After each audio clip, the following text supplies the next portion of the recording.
అరుణాచల క్షేత్రంలో అత్యంత ప్రధానమైనది ఇది అని అడిగాడు గౌతమ మహర్షి పరమశివుడు. ఇక్కడ నేను చాలా తొందరగా ప్రీతి చెందేది దేనికో తెలుసా? ప్రదక్షిణము చేత అని చెప్పాడు శివుడు. ఇక్కడ ప్రదక్షిణం చేస్తే అసలు దాని వలన వచ్చేటటువంటి ఫలితాన్ని చెప్పడం సాధ్యం కాదు. అది ఎంత ఫలవంతమో రేపు మీకు చూపిస్తారు.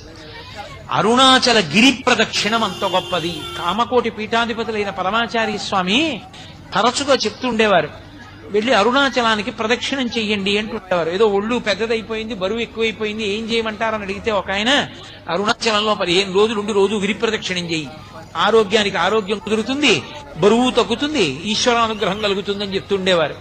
అంత గొప్పది గిరి ప్రదక్షిణం. రెండవది అరుణాచల జ్యోతి. అరుణాచల జ్యోతి అంత గొప్ప